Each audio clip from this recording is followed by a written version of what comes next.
What's up, everyone? Welcome back to another Pinball Effects tournament video. For those of you who are new to the channel, each week we have a weekly tournament that lasts for 6 days, unlimited attempts, and usually it's a 5-minute challenge. Sometimes we do classic mode, but lately we've been doing a 5-minute challenge to kind of switch things up. So if you're new to the channel, welcome. And then after the time has been up for the 6 days or however long it's been, we create a new table and we start a new tournament. So that's basically how it works. But for this week, let's talk about the Safecracker challenge we had. There was a few reasons why I decided to do Safecracker for last week's challenge. The first reason was there was a new VPX version for it, a really nice version, and it got me thinking about, well, they have that table on Pinball Effects, that could be a good tournament table. And I was thinking that since this table is already time-based, I was thinking that how would a 5-minute challenge affect a time-based table? And it was really kind of like, it was kind of interesting because the table is already time-based, and then when you add a 5-minute challenge, you're giving yourself essentially more time. So like when you play this table on a 5-minute challenge, after you have sudden death, you can still play as long as you have minutes left on the clock. So I guess that was the one upside, is that kind of like you have more time basically. But on this table, because it's already a time-based table, there's ways where you can add time, but that's usually a little harder. You have to do certain stuff, complete lanes to add time. So that was the good thing. But the bad thing about this table was you cannot use a magic token. You cannot use a magic token on the board game, and you don't get the end of ball bonuses on this time challenge. And that was kind of big, because I really think a lot of the reasons why people play this table on tournaments is to get the magic token so that they can access Assault on the Vault multi-ball, which gives you a lot of points. And so when I played, I earned a magic token on the board game, and there's just no way it would let you use it on a 5-minute challenge, which was kind of a letdown, but it also kind of made sense, because I think Assault on the Vault multi-ball is like 90 seconds, so how would it work?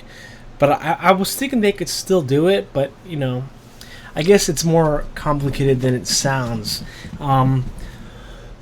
So yeah, it was kind of a letdown, because you couldn't use that token, so playing the board game kind of felt useless in that way. I think you can still win prizes on the board game, like ATM prizes, but this table was really kind of awkward in that sense, because scoring alone, it's not a high scoring table at all, as you can see. But I guess that can also make it fun, because scores can be relatively close if you have as you see here, look at this, all these scores are close. So yeah, but yeah, the way I think to score high on this table was to get multi-ball going. I think it was like a TNT multi-ball. Collecting some Teller awards, I think, could give a lot of points. But I really think it was the multi-ball that really propelled the score. I think I got a TNT multi-ball.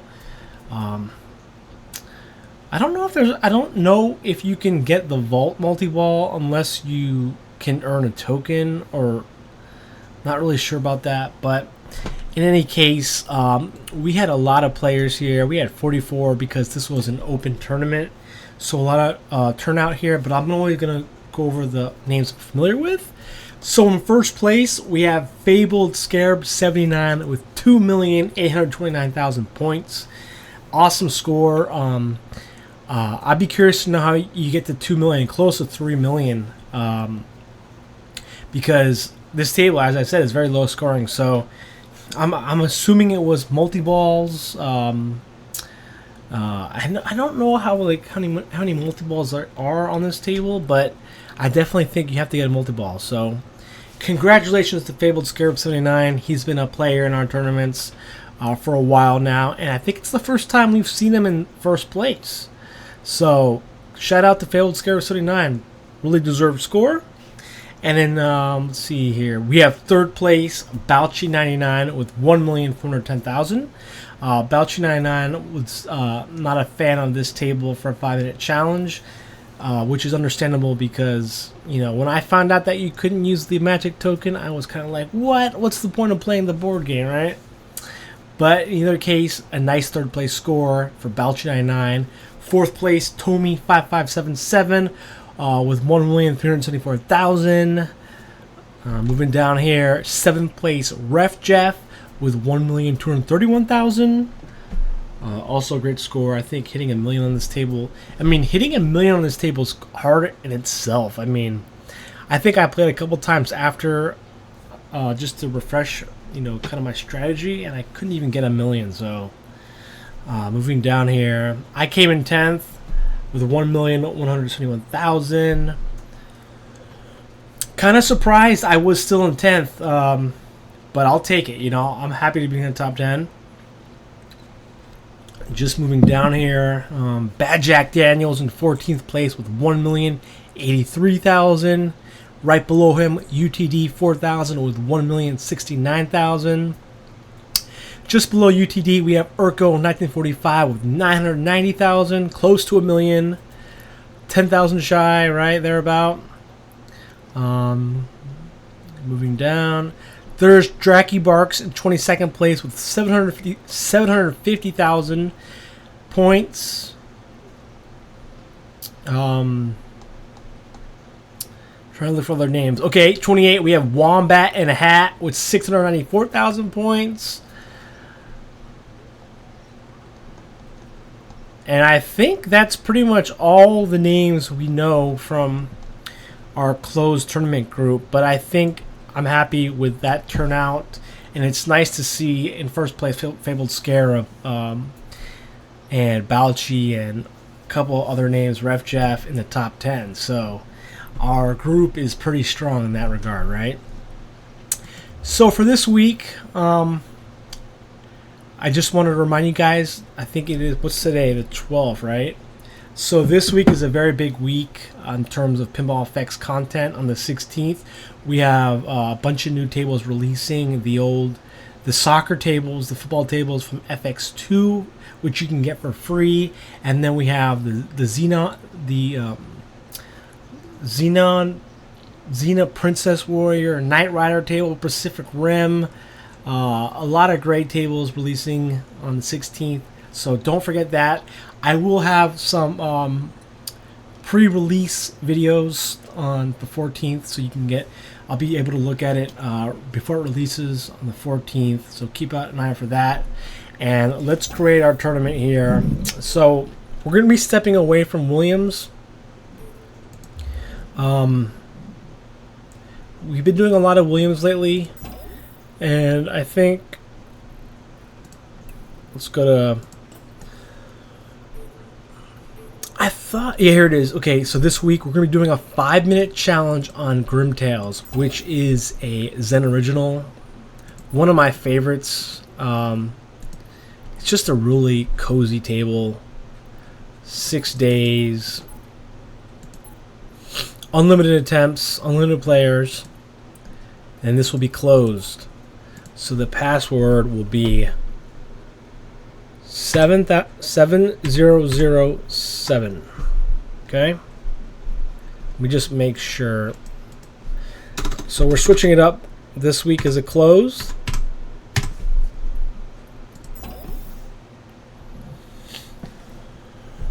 All right. So here is the tournament ID. It's 0P62, I believe.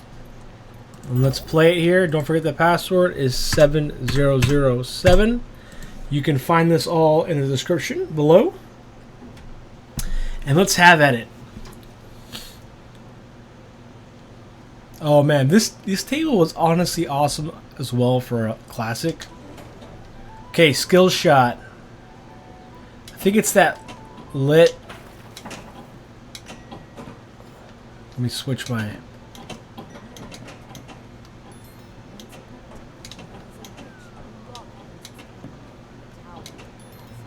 Man, I love this, like, how festive this table is. Oh no! That's right, it's a 5-minute challenge.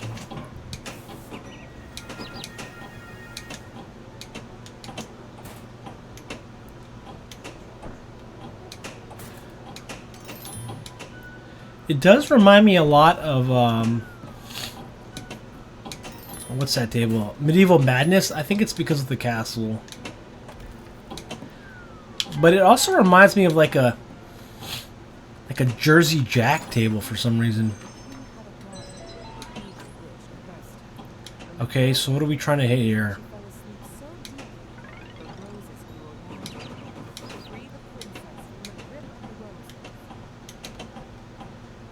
I'm just trying to hit whatever's blinking.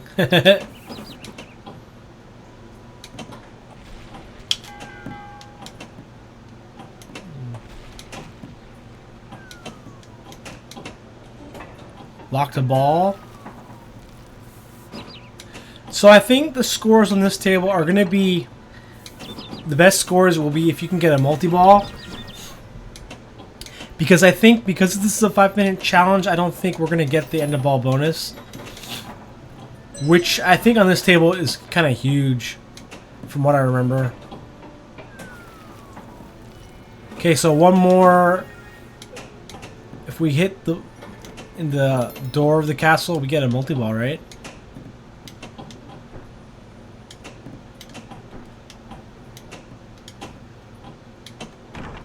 Okay, we have to open. There we go. Crystal multi-ball.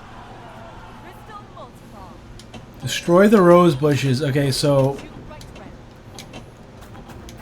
there we go. So I'm basically shooting anything lit. Oh wait, we got 2 multi-balls stacked? Oh, I love that.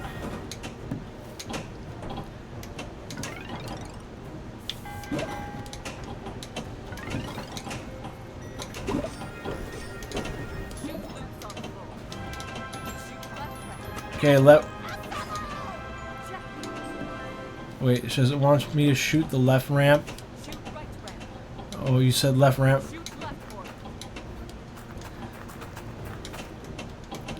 Oh, there it is. Oh, we got this little... Oh, I forgot about that. Oh man, the witch is kind of like messing me up a little bit.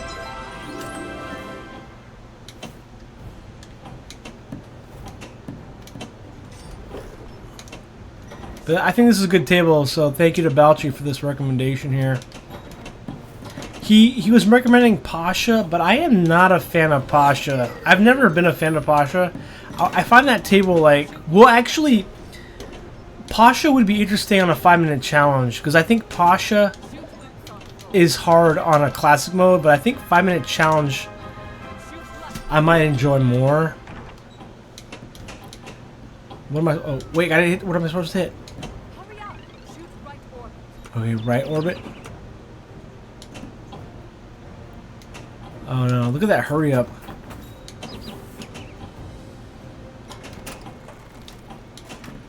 My reward, 0 points.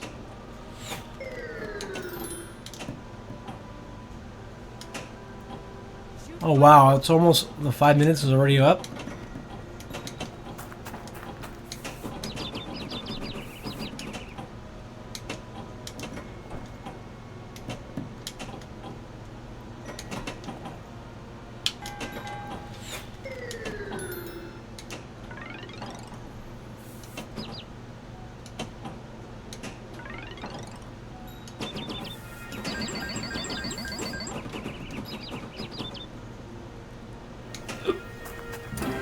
Oh, wow.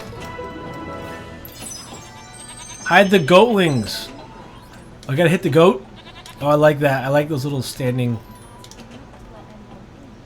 We're gonna hit the goat. Oh, one more goat. And I got some prom shoes. Wow, I feel like my score's high, but I think that it'll all depend on like how many multi-balls you get stacked. But I'm interested to see how the leaderboard looks as this tournament goes on. So thank you everyone for watching me play this week's 5-minute challenge on Grimm Tales. Thank you to Balchi for the suggestion. Thank you everyone who played in last week's tournament on Safecracker. It was too bad about the magic token, but at least we know now that it doesn't work in 5-minute challenge. So have fun with this. Till next time, I'll catch you guys later. Take care.